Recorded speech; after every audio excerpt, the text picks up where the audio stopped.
After Lisa was born, doctors told us she had multiple fractures. They also said Lisa would be a difficult child to handle. She was bedridden for the first year after birth. She had to eat and sleep on a cushion because she would cry when we touched her.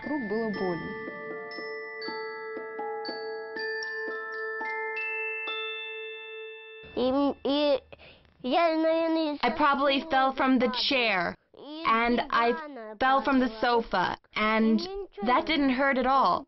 But then I fell off the armchair, and I broke my leg. I cried for a while, and then I fell asleep. But why? Why? Why? Why did it have to be us?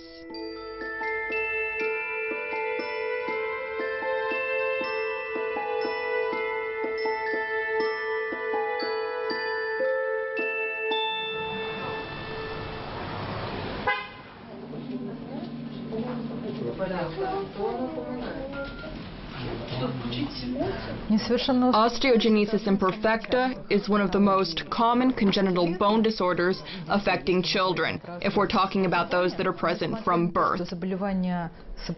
Sufferers have brittle bones and are at risk of multiple fractures, but their mineral metabolism is in good order. The ailment is due to faulty collagen formation. As the main protein in connective tissue, collagen is the basis of the human skeleton.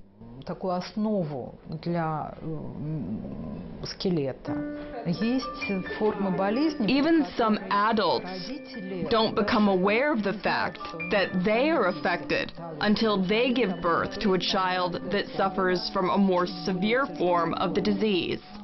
In its worst form, it changes the shape of the child's chest.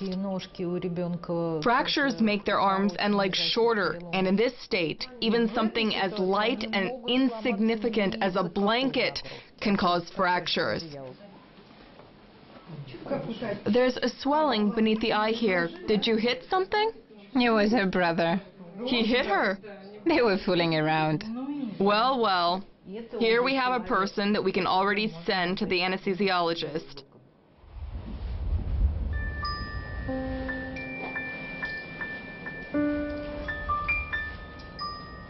Now we're going to have an orthopedic surgery. Most likely it's going to be done on the left shin, but strictly speaking, both should be operated on. But then we'll begin with the left one simply because it's so deformed that it prevents her from resting on both feet. Lisa is determined to walk. She can already stand on her feet. She's trying her best, but she can't walk because of these deformities. We hope that she's going to learn little by little. To begin, she's going to have to start using a walker. We think that everything will work out in the end. We'll be keeping our fingers crossed for her. Hey. Good morning. Hi, gorgeous. How are you doing? Fine. Patient Yelizaveta Lisova, osteogenesis imperfecta. We're planning surgery for today. The aim is to fix the deformities with flexible titanium pins to remedy angular deformation and restore the limbs to a normal length. Okay. And how old are you? 7. 7. Wow, what a big girl.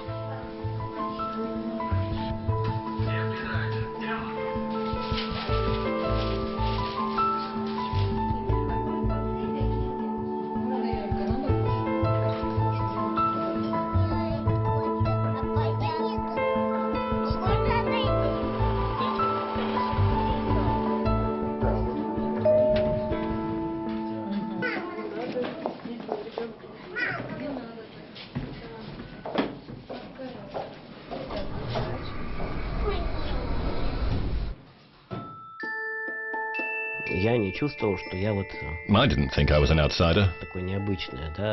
My older twin brothers are totally healthy. My younger brother is okay too. My father suffered from brittle bone disease, but he could walk using crutches. Our mother left us because she felt the problem was too much for her. And after that, my father had to take on her role in the house too.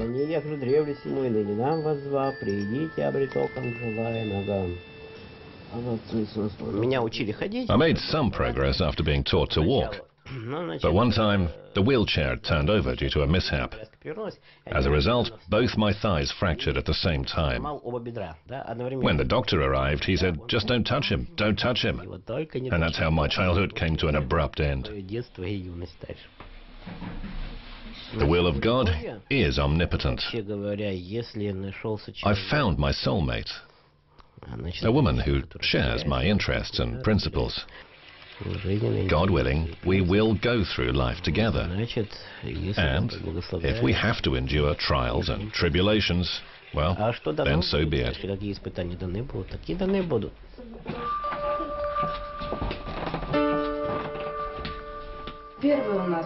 Our first child was born on the 1st of February 2003. When I was 15 weeks pregnant, my child was diagnosed with the disorder. But fortunately, there was no internet at the time, so I was not aware of how serious the condition actually is. The geneticist who was in charge of Arseny said to me, "You had been warned about everything. It was your decision to either give birth or to terminate the pregnancy." My second pregnancy was out of the blue. None of us could figure out when it could have happened. We were just staring at each other and shrugging our shoulders. That's how teenagers behave in similar situations. Michal is our second child. He's okay.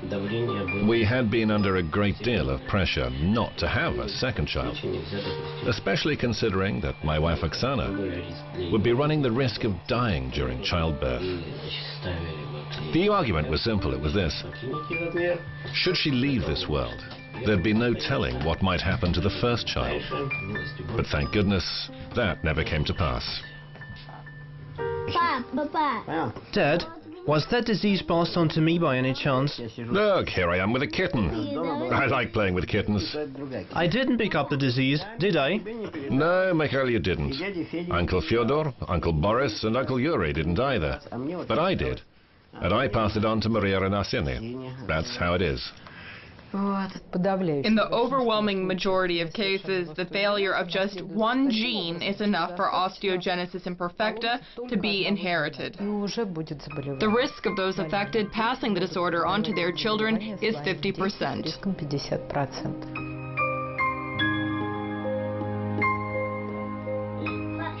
Maria had fractures when she was still in the womb. The first month was the most difficult period for her. She spent it all in an intensive care ward. There have been more than 10 fractures since then.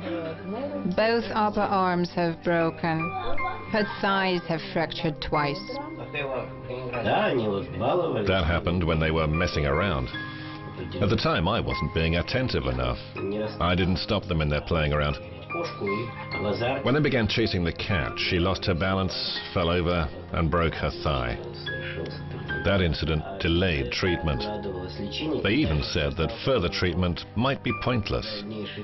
But if none was provided immediately, then she'd be back to square one. If this kept happening over and over again, then we would all have found it very difficult to deal with. Is it very painful?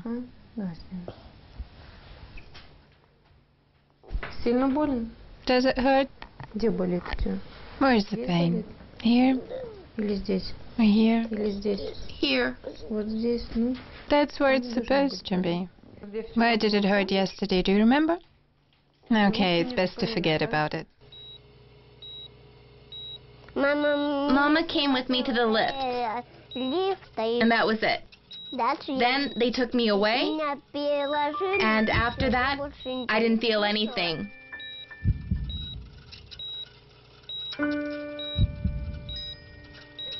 I slept, I woke up, and then that was it. I didn't feel anything.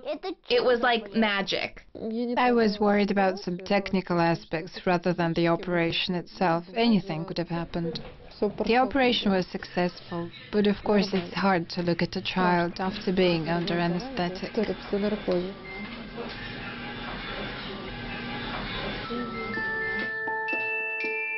I didn't want to fill out all the forms registering her as disabled until she was 3 years old. I felt unworthy of society because my child was disabled. I didn't want to admit that she was an invalid. But whenever I rolled the pram out with Oля lying flat on her belly, everybody knew there had been another fracture. Hi, Lisa. How are you? I'm okay. Look here, I've got a present for you. It's a Russian doll this time too, but it is of a different kind. It's made of crystal. Thank you. It's quite heavy. Yeah, heavier than my cast. As a rule, I come here to meet the parents of other children suffering from osteogenesis imperfecta.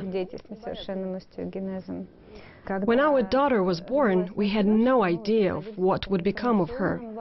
Doctors predicted a very poor outlook. They said the child was unlikely to be able to walk and faced a very bleak future. Dr. Natalia Belova has spent years treating children afflicted with the disease. She was the one who came up with the idea of setting up an association of parents with such children. By that time, I'd written a thesis on clinical psychology. Realized that some simple methods could make life much easier for those parents. I knew that sharing my knowledge with others wouldn't be much of a burden to me. So I volunteered to head the association. 2 months have passed since the operation. We're going to remove the cast today. I can see only part of this bone. This is odd. They've removed the fibula, you see. Altogether? Yeah.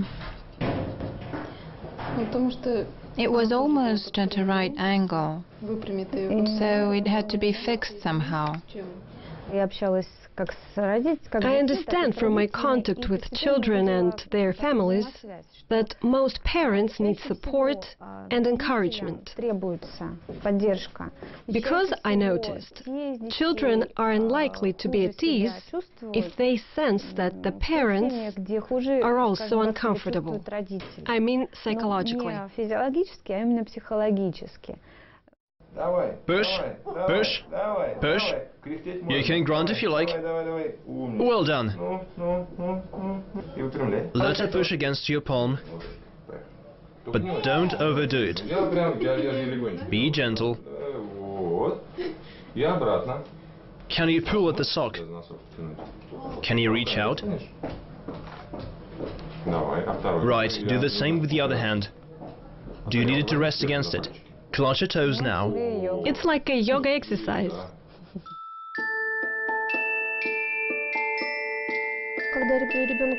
When the child was born, I couldn't understand what was wrong with her. She was like jelly. Her bones were soft and very flexible. They didn't tamper with her limbs. They just fixed them each time they got fractured. She was in plaster for 6 weeks at a time. She would simply fall down and break her bones.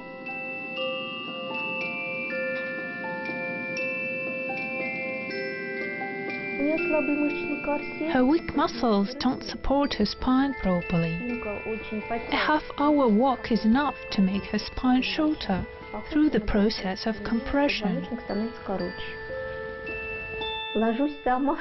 I do exercises with her. I think she feels more comfortable when I'm by her side. What's most difficult is making her realize that she must help herself by getting stronger through exercise. Most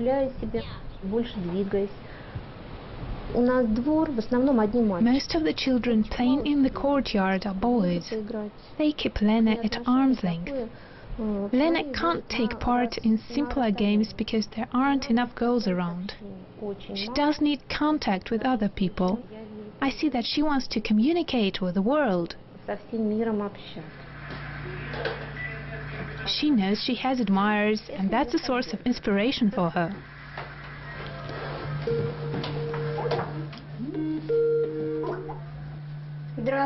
Hello. Hi, Lena. Listen, I want to invite you to attend the event you've been looking forward to.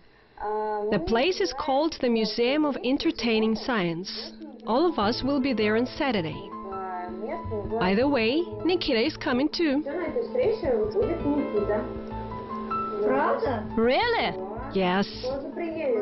Great. We haven't seen each other for such a long time. You miss him? Very much.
Of course, both my parents were atheists.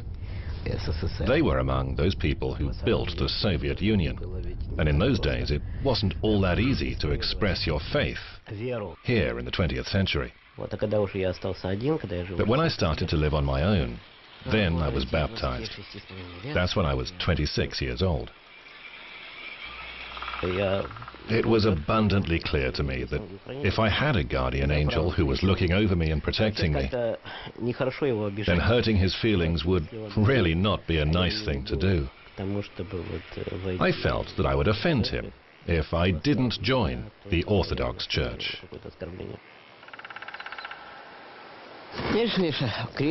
Mikhail, look at that cross here in this holy place. The entire family of royal martyrs was murdered in 1918, and their holy remains were burned here.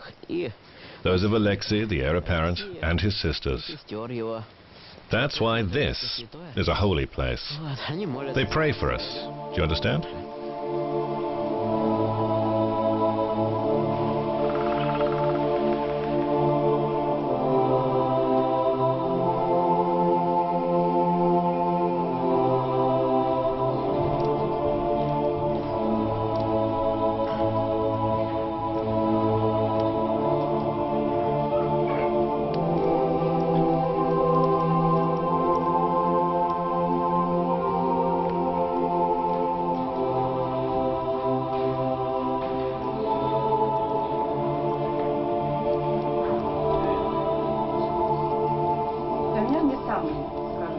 I don't have the worst husband in the world.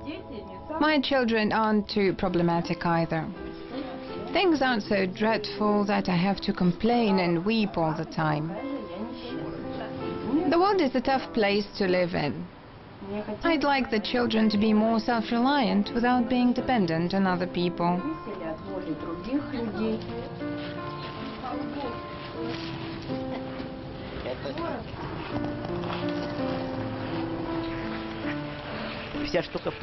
The thing is that we can't see life as something beyond your reach or something you can't cope with. If you're a human being in the proper sense of the word, almost anything is within your power. I may have become somewhat braver when I chose to rely on God's will. I had a dream. I wanted to visit St. Petersburg. I nurtured it for 25 years. I yearned to go there. Finally, my dream came true. If you abandon yourself to God's will in the belief that whatever happens will happen, it's easier for you to achieve your goals. That gives you the courage to face unknown challenges.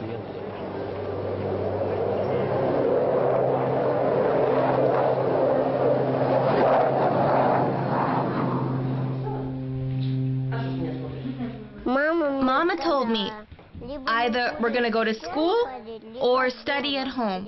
I said, I'm going to go to school, like all children. Staying at home and studying on my own would be boring. I don't have any bad grades, only good and great. I don't like reading or writing. Writing takes too much time, and I'm not particularly fond of reading. Mathematics is more interesting. We do exercises and draw patterns in our math lessons. I'm gonna be an artist, because drawing, that's what I like most of all. The children understand that Lisa is not like them. They know they'd better not pester her and leave her alone to avoid unnecessary problems. But she does try to join in. Sometimes she even chases other children as she drives her wheelchair around the room. Or else she chimes in when the boys or girls are discussing something. She has friends in the 3rd and 5th forms as well as her own. She copes pretty well without me. Sometimes she asks me to stack or pick up books because she finds it difficult. I fear for her safety because she might fall from the chair if she leans over. If I knew that somebody was taking good care of her at school, I'd get a job. That's my dream.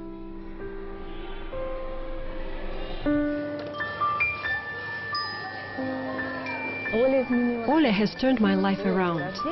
Before she was born, I wasn't aware of what the world is like for disabled people. It really was beyond my perception.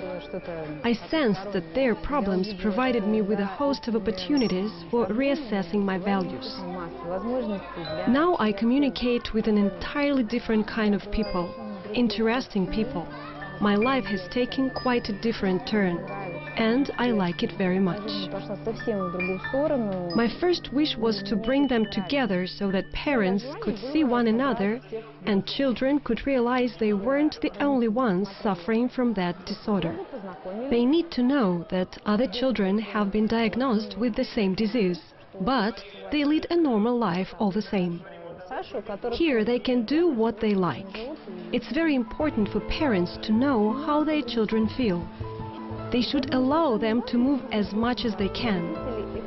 You run a risk by doing so, but it's a risk worth taking, because you know why you're taking it.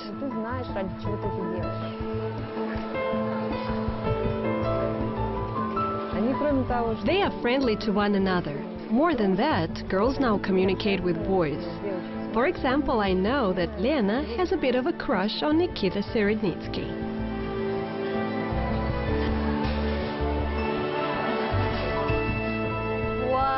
Wow, it's so beautiful. Thanks. You're welcome. When Nikita and I first met, we had plenty to talk about. I was glad to learn that there was somebody else like me. He likes playing online games. If I find a new game, he plays it with me. He sends me messages as soon as I'm on the internet. I prefer doing things with children in wheelchairs. I would like to meet more people, so that I could visit them for birthdays and other parties.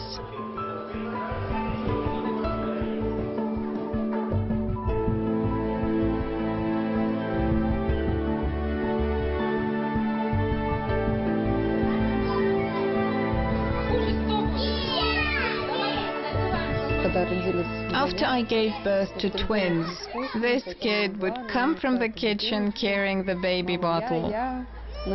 She would use it to feed them with milk. She was only 3 years old, and already she was trying to help me. С днем рождения, Анюта! С днем рождения вас!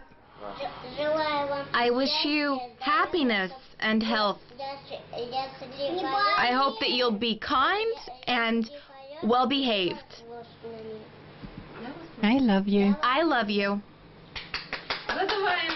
Blow out. My husband says that when we're gone, the other children will take care of her. No doubt about that. It's great to have such a large family. It is such a blessing.